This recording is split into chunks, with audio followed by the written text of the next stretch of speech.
Jamie, thank you for joining me. So excited to have you here right now, and excited Yes. to talk about the funny, excited to talk about the stand-up. That's one of the things we're missing right now because you can't really stand up in front of people anymore right now because you're Yes. all. I mean, can you imagine some of the small clubs you've been in and then people coughing in some of those small little venues? I know. I was supposed to do a Hard Rock in Florida at the end of the month, and that got pushed back. So I don't know when I'm going to go. Yeah, man, I'm not dying to run out right now, and I don't think people are dying to run out to see me. You know what I mean? As you can see, I got really dressed up for our interview. Uh, What is uh, the plan? What is this couture that I am seeing? well, it was my birthday, and a great friend of mine, Matthew, his name is Mimi Wee Wee on Instagram. He sent me in a tense world, all the craziness. He sent me a nice plushy robe with some shoes that said, one shoe said trust and the other one says chill. So, I get up and do interviews now. I thought we were going to just do audio, but people like Zoom. So I just rolled right over, grabbed the robe, and bam, I'm on the Tonight Show with you, dude. Yeah, yeah. You know what? You're golden. I think this is a new look. I think this is something you should push out, brand I'm ready. yourself to it. I'm ready to start the meeting for the Council of the 12. Yeah. So let's talk about this special. I'm very excited to talk about it. It's a lot of fun.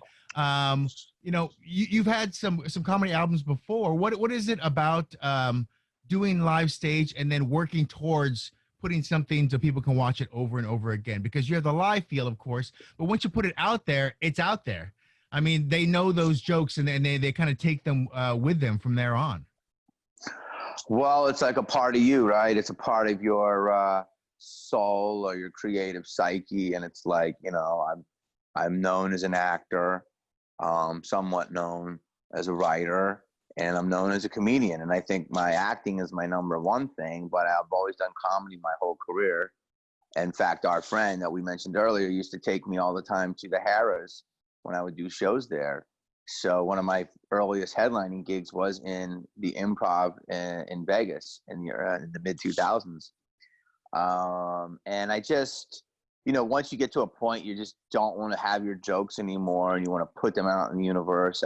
This is my third time doing that, along with my documentary Heckler, and I'm like, I actually can't do these jokes anymore. Like, I have Zooms now, and I don't want to do any of my older jokes, and these are great, and it's fun, and the special is kind of like what people expect from me, and then it goes into a different little darker stuff, but smarter part, and that's my next special will be deeper. So it's like I'm Yeah. evolving, and but I still didn't want to run away from Jamie Kennedy, who he is. Do you talk about Jamie Kennedy in the third person a lot? No. I just pulled the Diesel right there, but much love to Vin Diesel. When I used to work with Vin Diesel, that's how I knew he was going to be a huge star. He's like, well, Diesel don't want to do that. He would talk about, he would say, well, Diesel things. I'm like, damn, he third partied himself, but goddamn, it worked. It does work. It makes you. You know what? I'm just a representative for who Derek is. You're the Yeah. representative for who Jamie is. He's much Right. bigger. He's an ideal. He's That's unto right. himself, really. That's right. So what was what do you feel like is the difference in preparing for this one as opposed to Unwashed and Blowing Up? Like, what was the process of preparing for this one? It's not really different. I mean, it's like, Netflix started to put out specials, every month, then every week, then every day, then multiple per day. So I was like, I got all my stuff. I had to get my hat in the ring, and then Prime started putting out stuff, and then Redbox started putting out stuff, and everybody was putting out all this stuff. So I'm like, I gotta like put my stuff together. So it was just doing clubs, doing gigs, a lot of my stuff. Excuse me. That's nothing weird, just something in my throat. I was in Vegas recently doing the Factory, and everywhere from there down to Off the Hook Comedy Club, to Cobb's in San Francisco, Off the Hook in Florida, Gotham, New York. I go all over the country, and you get it to a place, you're like, all right, I'm ready to shoot this puppy. And so I did it myself with my producers and Mike and Kurt, director, and I was going to do it myself, and these other guys put up the money. So I was like, okay, and now we can just take it everywhere. So taking it to Tubi first, our partner, who's just like amazing new service. They're so awesome. Like I'm hands on Right. with them, and they're blowing up. And so I'm like, just let's give it to the people. And it's just, you know, you go out and you try it, and then you have your friends Right. punch up some jokes for you. It's just about working it out. Yeah. Do you, you know, when you're doing back-to-back movies, do you crave the road? Do you crave it in the same way? You're like, I kind of want to not see a lens. I kind of want to see people again. I kind of want to see, you know, I want to feel the joke land as opposed to feel, you know, feeling it 2 years later when someone actually gets a chance to watch what you did. It's such a good, hold on, bro. It's such a good thing that you're saying right now. I mean, for me, look, I really am a Gemini. So like the last time I had done 2 movies, the last time I felt like I was like in a movie star set was Tremors 6 and then Ad Astra. But Tremors 6, I shot in Africa. I was the co-star of that movie. I had my own driver. We were in Cape Town, South Africa, living like a king. And it was great. And I knew the movie was just going to go to like straight to Netflix. And it was fun. It was escapism. It was a lot of work. But I had all the perks of movie stardom. You know what I mean? Maybe it didn't come out in Right. theaters, but, you know, I had like my driver. I had my per diem. It was beautiful. And then I got to work on Ad Astra, and I had a smaller part, although I eventually got cut. But, you know, I got to work all my scenes with Brad Pitt. And like, I'm Right. literally on the set, $80 million with James Gray, Brad Pitt, in a conversation with them about, you know, how they want to try this scene. So that's like, you know, high-end movie stardom and then great escape movie stardom. You know, so when you do stuff like that, like after I did Tremors, I was there for 7 weeks actually. Mm. I'm a little tired. So I want to take a break. When I do the stuff, you know, I was only a week on Ad Astra. That just got me horny to do more. So I actually like to take a little downtime. And then when I like to hit the road, I'd like to do it in a chunk, but it's hard, you know. I think Kevin Hart does it great. You know, he just does a movie, then he does his tour, boom, knocks out a special, boom, another movie.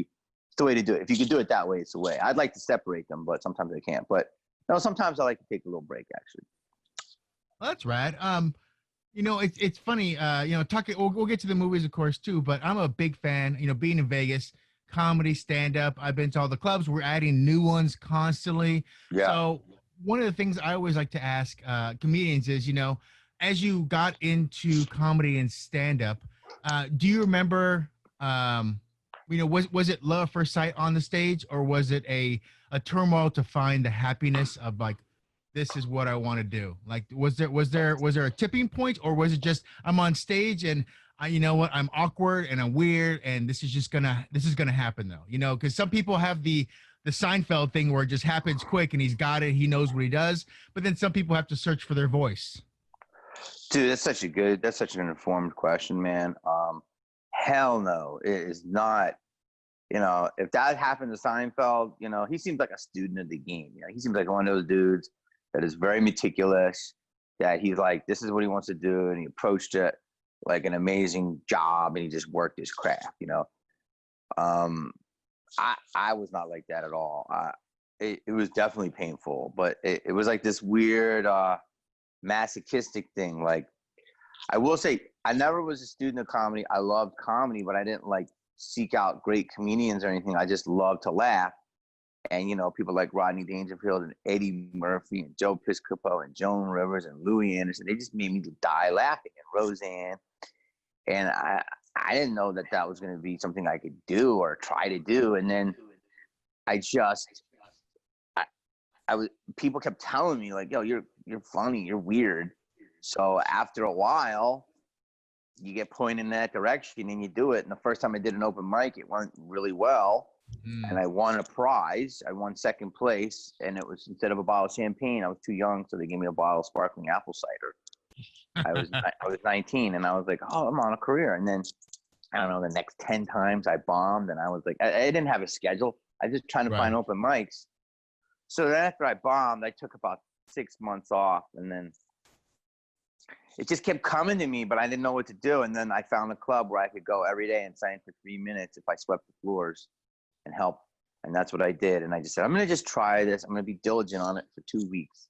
And I did that. And then 2 weeks led to another 2 weeks. And then, so that's what it is. But I didn't like it. I didn't want to do it. I don't know why I was doing it. I just knew I had to do it. But it was painful. Bombing. Painful. Why am I doing it? Well, and that's one of the things that I love about comedy. And I think we might be missing as we move forward, because you're talking about sweeping the floors, and you talk about people waiting till the 4 a.m. slot to get 3 minutes because they couldn't get anything earlier. You know, that's the only time they could get. So you hear about that stuff. But now you see people who are like, well, I just made a Zoom channel and I'm doing my, you know, I made my own YouTube channel and things like that too. I like hearing about the hardships and the things you had to go through, because it means you're hungry for it. And that's one of those things. I mean, that's how it worked for me, but it doesn't mean, like, my heroes were, you know, if you look them up, you know, Dustin Hoffman and Al Pacino and Jim Carrey, all these different people. If you listen, they all kind of hit at 32, and they all kind of struggled for about 15 years. And so I thought, I have to put 15 years in if I have to. It doesn't mean it can't happen before, but if you struggle for 15 years and it starts working, just look at like Gene Hackman and different people, Jack Nicholson, then you'll, you know, that's what your goal is. After 15 years, if you can't get anything, maybe. So that's, if somebody starts a YouTube channel and they blow up within a week, God bless them. I don't know what their skill set is. Maybe it's naturally good. Maybe it isn't. But yeah, all bets are off. You can go on a talent show now. But that's what was available to me. And I was coming up through the places where I saw the greats go. So I followed in their path. I mean, Sam Kinison was a fucking doorman at the Comedy Store, which is the Mecca. But he was one of the greatest comedians ever lived, and he was a doorman. Before that, I think he was less than that. So that's a privilege. And the fact, it was a privilege for him to be a doorman and a privilege for them to have him as a doorman with his skill. So it's all, you know, whatever it is, you follow the footsteps. When you started your comedy, did you go through a couple different styles? Because there's some comedians now where I see them and I'm like, this guy is Seinfeld. He's trying to be a Seinfeld. He is the time, like, you steal your time from someone else. You steal, you know, it's not about stealing jokes. It's almost you're stealing like the framework sometimes. Did you have yours, or did you have to find it? Yeah. That's so funny, dude. Such a good question. Yeah, I actually did. Because there was a guy, Mark Lanau, who was one of the co-owners of the Improv, and he would tell you, you need a POV, which is true. You need a hook. You need a hook. This was in the early 90s. So, and I was like one of the youngest, if not the youngest guy on the circuit, you know, youngest person. And I was like young, and people thought I was like naive. So like, and then, so they said, why don't you have dumb? And so somebody gave me my hook, was young, dumb, Jaime Kennedy. I should talk about this. This was my fucking hook. It's young, dumb Jaime Kennedy. And I would come out and I would do jokes that were so dumb about being dumb and clueless. And people loved it, but it wasn't me. And it was like a character. So I had to find myself. But in the beginning, that's what people tried to do, have this dumb hook. But eventually I came into my own. And my own is, you know, I'm a guy that likes to shoot straight and use his tools and his toolbox to help sell jokes, whether it's, you know, doing voices or characters or impressions. And I think now I'll probably go down more the darker lane of, you know, talking about worlds, you know, conspiracies and such, but I try to do it in a good way. But that'll be, but my thing is, like, I'm an actor outer, you know what I mean? I'm not just a joke machine. I have jokes, which are very important, but I'm more of like let me try to sell you this idea, and I'm going to try to get you convinced in any way I can, whether I got to, you know, be loud or sing or dance or whatever. Well, you know, starting in the, you know, the Jaime Kennedy experiment and the MTV and all those things that were out there when you first started, and now the world's changed, you know, do you see where you would have been if you would have started now? Do you ever question that? You're like, you know what, if I started today, maybe this is who I would be instead of who I am now. If I started today at that age or this age? At that age. If I started today at 19, it would be interesting, but I don't know, in a weird way. I don't know how it would be easier and harder, you know, because there's so many people now and everyone thinks that they're Jerry Seinfeld, you know, and clearly they're not. But I think that with the technology we have between YouTube, Instagram, Snap, I would have used all of these tools. I don't know if I would have gotten any traction, but I would have been able to create my own stuff. So sometimes I think I was a little early, and I think I was able to make a mark because it was a selection system. So it was like, yo, this guy has something, and it gets picked and then put in the media by the mainstream. But today, since people can jump on, I mean, look at this, what I'm doing right now. This is great. Yeah. I've done like 5 of these yesterday. I've done like 20 of these this week. These are all little mini Jimmy Fallons. I'm loving it. I haven't done any big ones. I mean, you guys are big to me because you all have your own audiences, but I haven't done any.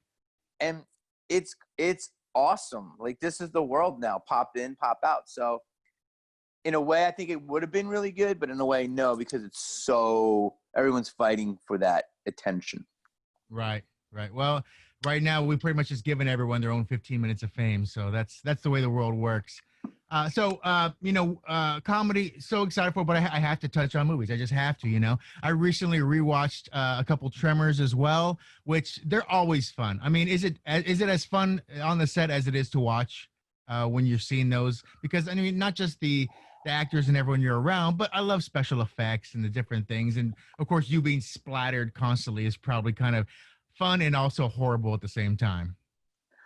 Yeah, look, I mean, the funny thing about those movies is they're fun and they're escapism, but when we make them, they're a lot of work. They're awesome. I get paid a lot of money, and they're intense though because the schedules are packed. There's a lot of action. There's a lot of practical effects, some CGI, and Michael Gross is the OG of the franchise, so it's him. So I kind of basically curtail to myself to him because it's his world, and he is a consummate actor. He takes it very seriously. He's super prepared. So it's physical. He knows how to grab the gun. So it is fun, and we laugh and we have a good time, but it gets intense because we have to get so much. But I think those movies are so good is because the director and Michael take it very seriously. And I think it kind of works with me is because I'm kind of like, guys, we're fighting worms. Like, what's the big deal? But that kind of comes off. So you have a guy that's like directing, like, Don Michaels is like directing like a war movie. Michael Gross is like, he's like holding a gun. Like, it's like he's ready to like kill. And I'm like, what's going on? So the dynamic there is interesting. And then we always have a beautiful, smart ingenue and a co-star, and it's awesome. So they are fun, man, and they're going to keep going. Well, I mean, it has to be fun because, like I said, I love the special effects. The story is always fun too.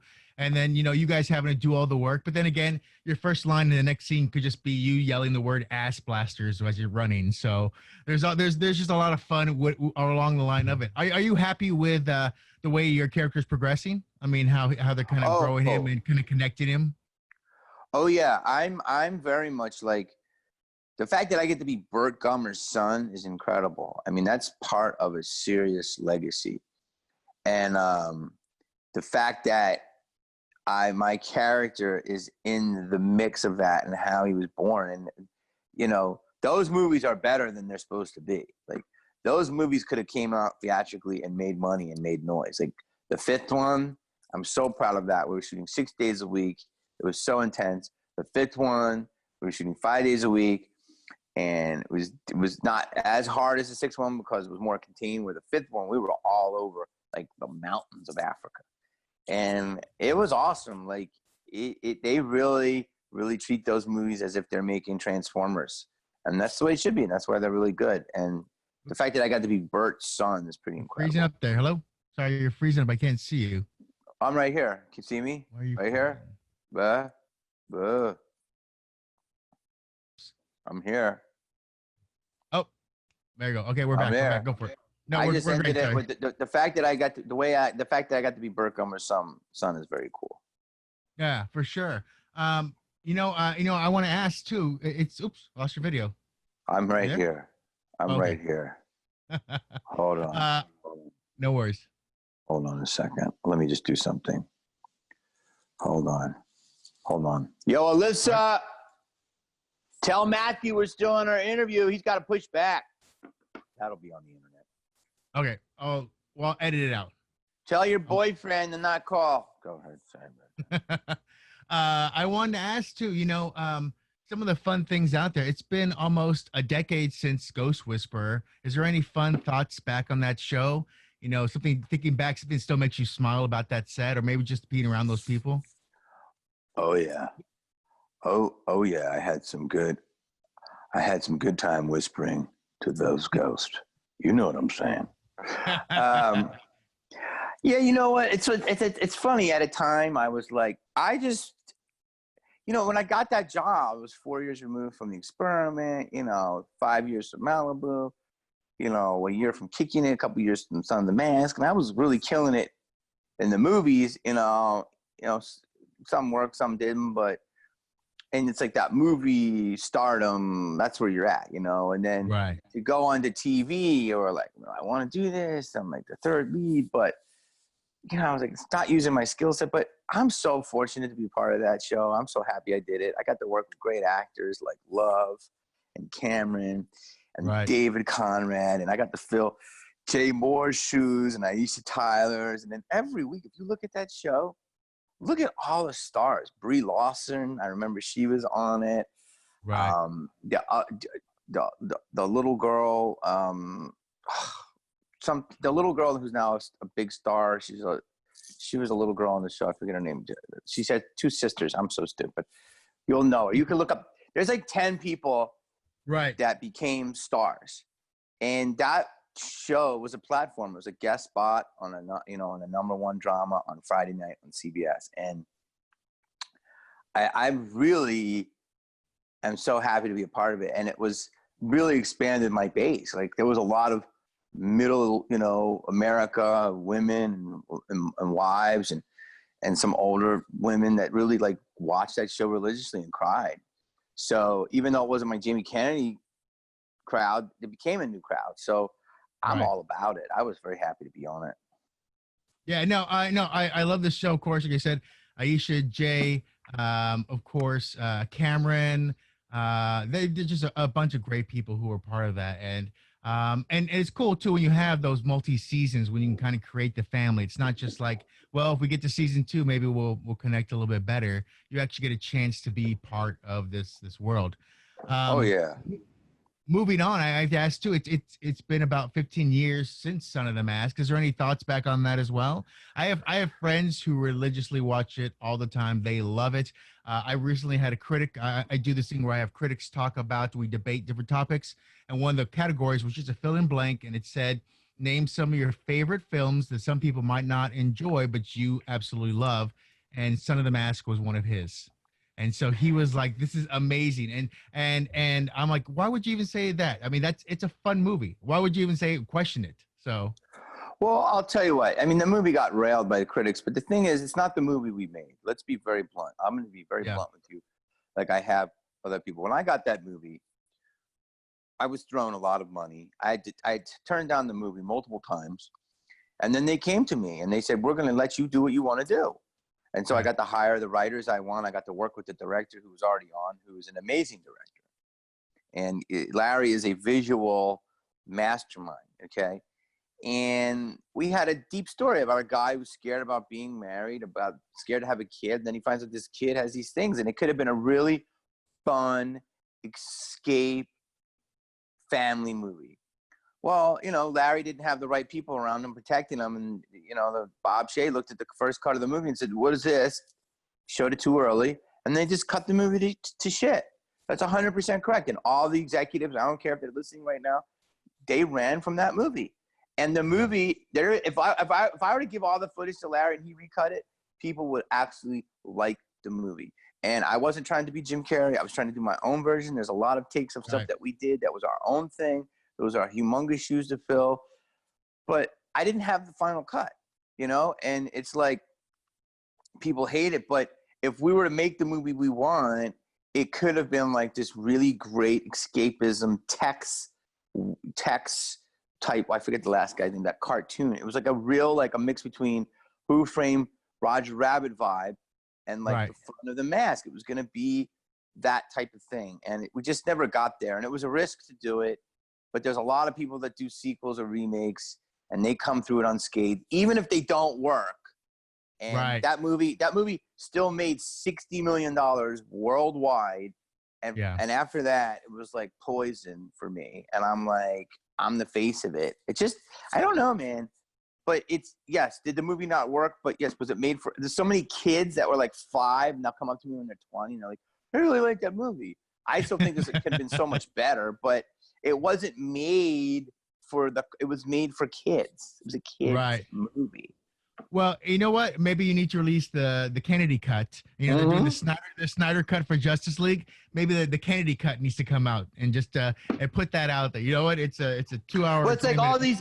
It's so true, and all these. I mean, Larry had these big sweeping shots. We had Bob Hoskins. We had all these Alan Cumming, and all these people are out there saying like, "Oh, reviewing a kids movie." It's like, why are you watching a kids movie anyway? You fucking weirdo. Put that out there. Why are you a fucking 40-year-old man reviewing a kid's movie, you fucking weirdos? That's a good one. You know, you talk about Alan Cumming and Bob and stuff like that. So what was it like working with Bob? I have to ask because I'm a big fan. Bob, I don't know if I had that many scenes with him or any. I think I had like one. He was, oh no, he was amazing. I think I only had like 1 or 2, but he was going out to dinner with him. He was just this big, jovial man, and just a lot of fun and he's just an amazing actor. I mean, he's like a stage king leader. There's a voice that comes somewhere deep into the bowels of him. And he talked like, he like a real fucker, you know what I mean? Lord, it's like a Tony Scott, same type of, wherever he's from, Birmingham or whatever, real like over there, you know. Oh, that fucking guy. Like, that's how he talks. Right. But then he can do any perfect dialect of perfectness. So he's, and also Alan is like that. Alan is this amazing, when you go into different things, he's a chameleon. I mean, Alan has like pitch perfect diction and beautiful voice and can do any accent. And yet, when he talks, he's like, I like to talk to you about something there. Would you like to come down here and have some porridge? Like, you can barely what are you talking about? No, I went to the beach there. And it's like he's such a guttural Scottish accent. I'm like, dude, what are you saying? Like, subtitles me in life. Right. But when he acts, so it's incredible, like that, how good of an actor he is, because in life, he's got such a thick accent.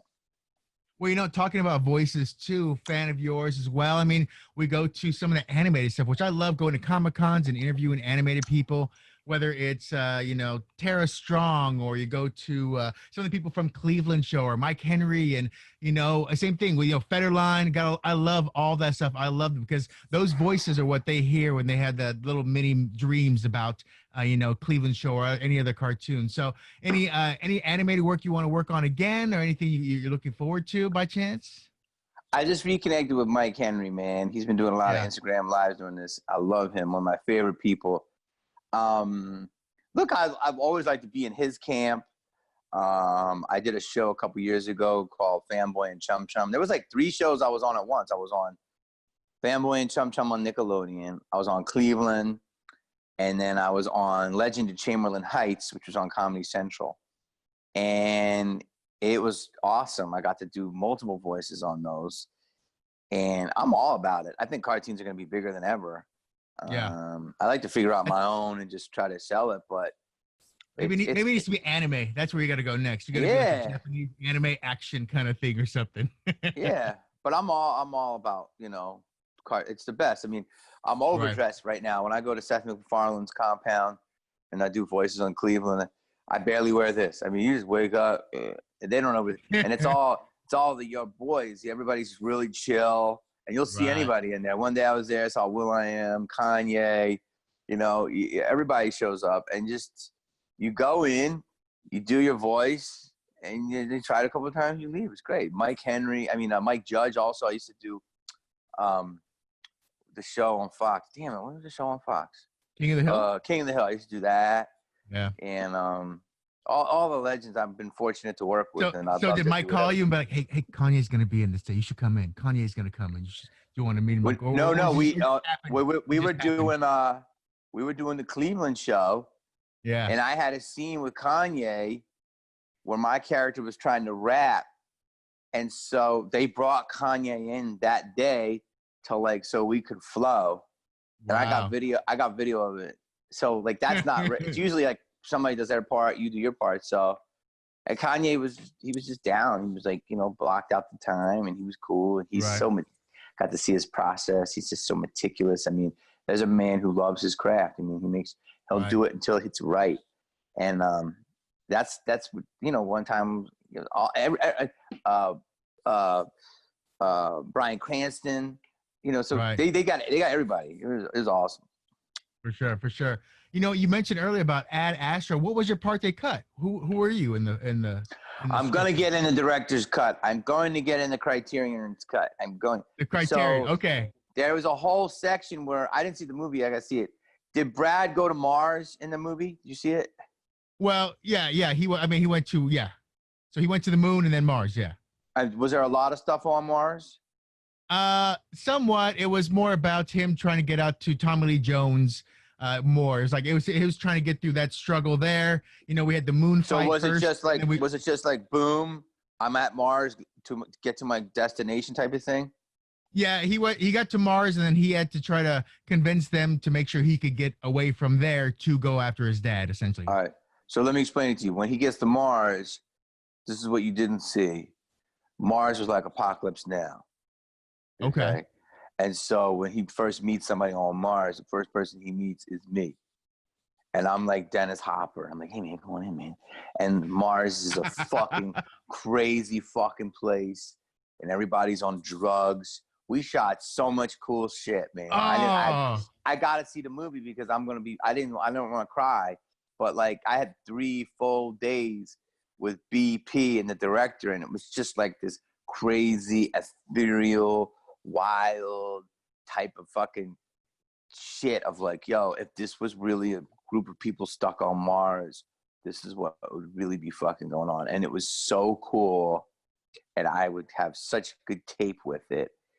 And I'm bummed that I wasn't in it, but they cut that whole sequence out. Man. I'm bummed too because that would have changed the movie. I mean, there was a lot of stuff that just became so artistic and about the idea of Tommy Lee Jones out there that I have to go find him and stuff too. That would have really changed the movie and made it interesting because it's interesting all the places they went with it too. So I heard the movie was amazing, but I heard it was like one solo mission. So yeah, this would have shown all the different craziness. So maybe they'll do it. I think you know, James is that dude. James Gray is, you know, one of our auteurs. You know, he's a writer, director, editor, he's all of it. So I think he's the type of dude that will go back in and change stuff. So I have faith in that. I would love to see that.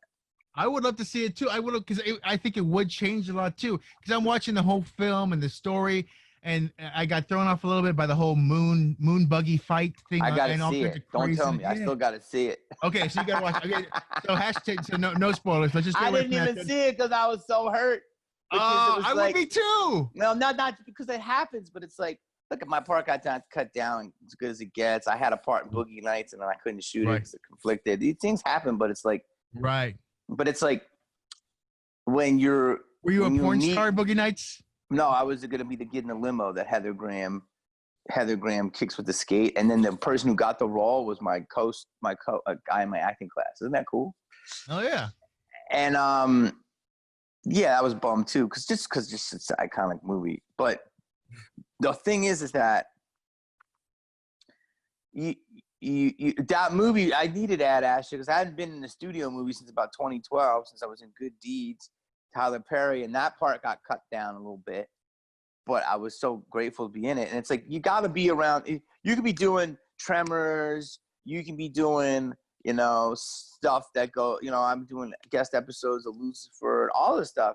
But the town might not see that. The town sees Brad Pitt. So it's like a Brad Pitt movie. You got to be in it. I mean, also because I just want to be in a great movie with James Gray. Gray is James, you know, there's like 10 auteurs in town, you know, James is one of them. You know what I mean? The guy that just conceives the whole project from beginning to end. So to lose my little part in that. And that's what I mean. He'll take a chance on a guy like me because, you know, the town looks at certain things, you know, elitism. This is who works with Brad Pitt. This is who works on game shows. James Gray doesn't do that, you know. He's like Quentin. Quentin will put everybody in a movie because he knows that's what movies are, the spectacle. And it's like, that's what he does. And there's so many different people in that movie. And that's why movies are interesting. And he does it. So hopefully I'll get in it. Right. And I have to ask too, you know, we lost, we didn't see Randy after Scream 3, but they're thinking about bringing Scream back again. Any thoughts about Scream re-entering the world again, the whole franchise? You know, it's like people ask me this all the time. Again, it's like Randy dead. He's so dead, but maybe he's not. Do you know how everybody says, well, they've been approached and they're talking? Sure. I have not been approached. I think I'm still in my casket. Right. So, you know, who knows? But listen, I will say this. I haven't said this anywhere, but this could be controversial. The reason why Scream is so great, somebody told me this, is because they kill characters that you care about, right? Right. So a lot of people were mad that I was killed. So I agree with them, but I also agree that that's why you like Scream, right? Because everybody is susceptible. So I will say, you know, in the next Scream 5, somebody's due to die. I'm saying if somebody doesn't die in the next one, you know, all right, then we'll see what happens. Because I died, Matthew died, Rose died, Timothy Oliphant died. We're all dead. Well, you know what? That's the beauty of horror. You never know. And of course, the whole idea is that you never know what the storyline is going to be in a horror movie, right? So that's the surprise there. I have to ask though, you know, moving forward, there's some other stuff you have coming up. I was really interested to see. You I think you were in, I don't know if you were in production already or not on Roe v. Wade. Did you already start production on that? That's done. We shot that. That's done. Now, did you have any thoughts about all this news coming out from that special and how the changes or what she said? I mean, did anyone ever come back to you about all that? What happened? So the woman that it's based upon for Roe v. Wade said that that she was paid to take her point of view, that they had come to her and that's why she flipped, because she had they had paid her to be part of that. So did she have the abortion? A second, let me get the story. I do not want to get this wrong. Let's see here. So yeah, I need to see news. Yeah, so Norma McCorvey is who said she was Janed up. She was Janed up. She was paid by the pro-life movement to switch camps, is what she said in this new thing, this new documentary. Well, check this out, man. So, dude, the amount of hate, I actually haven't gotten that much, but the amount of hate that this movie gets online and the amount of craziness surrounding it and how people are just shaming everyone is so intense. And I'll tell you my opinion. I'm really enjoying this interview, by the way. Hold on a second. My butler. Thank you, butler. You can keep that. So I get the movie, right? Right. And it's like I got to audition for all of these like other things that aren't like as culturally important, like guest spots on TV shows, but they just make me an offer. Right. And it's for a really good role, you know, Larry Lader. Larry Lader is one of the co-founders of Planned Parenthood. And, you know, people are starting to just write about the movie. There was a ton of press. They were getting mad at Nick Loeb, who's the writer and one of the stars. But I mean, we have Stacey Dash, we have John Voight, we have Robert Davi. I can't even think of it. There's like 15 names in them. Okay, but people are mad because they have political. I'm not right wing. Okay, I'm not a left leaning liberal. You know, I don't even know what I am, but I would say I'm a common sensist. I'm probably in the middle, you know, there's stuff I believe here and stuff I believe there, but like automatically people just try to loop you in and they go radically nuts. And so this movie is going to piss a lot of people off because it talks about how there's a lot of money being made in the Planned Parenthood business. So one last one I want to touch on really quickly is just Crabs in the Bucket. Whitey looks like a fun one as well. Did you already shoot that too? Yeah, I shot that. That's another great cast. It's got Bruce Dern in it. It's got Taryn Manning. It has Kathy Moriarty, Jeremy Piven, Yeah. Zach McGowan. It's just got some really great actors, and it's kind of based on a bar in my hometown. My buddy produced it, who's the head of Cornell Ventures, and we're supposed to go to Tribeca. I don't know where the hell it's going to go now because everything's shut down, but that's in post. So I'm excited about it. Very cool. Well, I want to thank you for calling in. Fun talking to you. So much stuff I learned.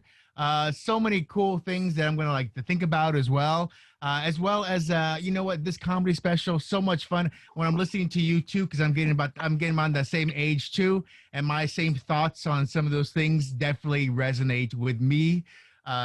The whole, you know, I'm not going to say because I don't want to spoil any jokes, but let's just say there's some things there that at my age now I understand very well when you're hitting on them, and I hope you can look back at your specials and kind of see those signposts of your life too, because those are all you. So I hope you enjoy when you get a chance to re-listen to those. You're like, oh my God, that was me, or that was part of my, you know, who I was. So yeah, so man, much it fun. was. Well, I appreciate you having me, brother. Be safe. I'm liking your bunker. Stay bunkered in, bro.